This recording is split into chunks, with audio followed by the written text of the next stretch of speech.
Hello, I'm Clive Paget and I'm Limelight's editor-at-large. I'm talking today to Paul and Barnaby Smith, founders of the outstanding British choir Voces8, which has won the popular vote for our International Artists of the Year. The choir has been around for about 15 years now, and on top of a busy touring schedule, they've released a series of best-selling albums. Hi, Paul. Hi, Barnaby. Congratulations on Voces8 being named the People's Choice for our International Artist of the Year.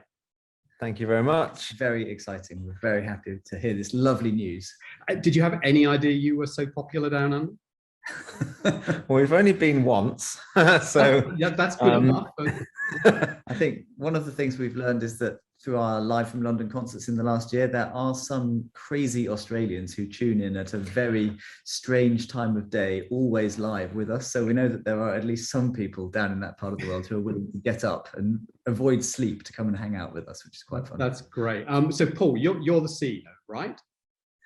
He's got the tie on. That's why I'm wearing my tie. Yes, I've had very serious meetings today, but this is a much more fun one. So yeah, and that's my official. Barney, you're the artistic director, correct? Absolutely. Yeah, you don't need to dress up to be creative, you see. Can I ask you about the pandemic? I mean, Voces8 was one of the groups that really stepped up right at the very, very beginning and started to do new and interesting things online. Can you tell us a little bit about what you did and why you chose to do it? Sure. Do you want to go first, or shall I? You go. I'll start, and then be creative. Yeah, and you can tell me all the things I miss. Well, I think when the whole thing began, we instinctively wanted to offer as many people as possible the opportunity to remain in touch with their own daily musical lives, which of course is very difficult to do, and you can't leave the house. So we went digital straight away, initially with interactive music making. So for the first lockdown, we had a project called Live from Home, and we went live every day at 2 p.m. UK time. And we thought, to be honest, it was going to be maybe a couple of weeks. It turned into 110 days. And at the end of that, the reaction had been so good, and it seemed to be bringing people so much joy that we were also in touch with many of the artists here in London, looking at the possibilities for things like lobbying the government on behalf of the industry to try and make sure that singing and the safety of singing was being seriously considered rather than just given the blanket that everything seemed to be being given at the time. And out of that grew the possibility that perhaps there was an interest in the whole London singing scene collaborating to bring music to people when they couldn't go out and get it themselves. And that's really where Live from London was born. And we're very lucky here that we're actually sitting at the moment in the office of our Christopher Wren Church.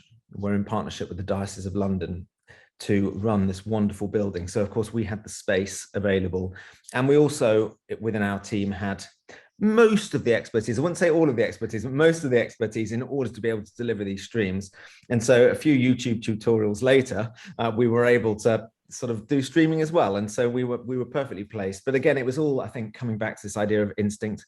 We just knew that people needed music, and we then wanted to find a way to provide it. So you've done 2 Live from Londons now, and one Christmas, and you're about to do another Christmas live. Yes, I think actually I'm shocked to tell you this is number 5. Number 5, wow. So we did summer, Christmas, spring, summer, and now we're back to Christmas. We roll through the seasons very nicely. And I think to pick up on what Barney said, the key driver for us and what our approach I think has been is quite simply to continue doing what we do. So there's always been that sense of interactive music making, and there's always been that commitment to high class music making, and finding the ways to do both of those things in the digital sphere has been what's motivated us, I think, for the last year. So Paul, as the stats man, have you got? Because I'm wearing glasses. I must therefore know numbers. I'm a stats man too. Do you have a sense of how many people watched your streams to date? And we have some sense. I know that we've been quite staggered by the sales of tickets. I think that's one of the interesting things about this last year. We've had millions and millions of people have been involved with what we've done in terms of interaction on social media platforms, but actually changing people from people who will come and watch you on Facebook to those who are willing to actually buy a ticket to a concert and will commit to supporting the artists in that way was for us the real question as we went into the whole process. And I think we've had people from more than 75 countries have tuned in. I think we're up to about 150,000 ticket sales now, which is amazing. Wow. And we're meeting people after all of these concerts that we're now actually able to do in real life. And they're saying thank you to us for the music we've made. But actually, I keep having to say, it's the other way around. It's the other way around. You haven't just like supported our group, but actually we've employed over 500 artists and engineers, composers in the last year now, and it's only because people have bought tickets that we've been able to do that. It's been a very collaborative sharing process, so the artists make money based on how many people buy tickets. So actually the gratitude really is from us to all of those audience members. Cool. And did you have a sense of how much money you've raised? Well, we're past the million mark, which I think is something we'd never believed would be possible, and so right. It's staggering, and you know, the turnover for our charity as a whole is normally $1 million to $1.5 million in a year. So we lost 95% of that income through the pandemic, but actually with a combination of our support from donors, people who've bought Live from London tickets, and then the support from the government and Arts Council, people like that, we've actually managed to still be alive. And I think that feels like a real success this time. Did you ever think you'd bitten off more than you could chew? I mean, were there some horror moments that you just thought, oh, we could? Yeah. In this very room. In this very room, I actually, I broke a phone when it all got a bit too much for me.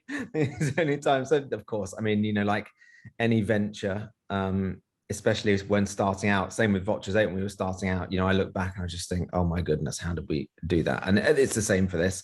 You get to the point where in order to deliver it, you have to push yourself to, you know, beyond boundaries that you knew really existed. So, but I think so much of the pleasure from our perspective, I think has been within the collaborative side of it, for sure. That's the biggest bonus for me as an artist and for us as a group, is the fact of being able to collaborate, but also just the sense of satisfaction from the sheer elbow grease that's gone into it. It's very nice to actually see something that's made such an impact, especially because we worked so hard for it.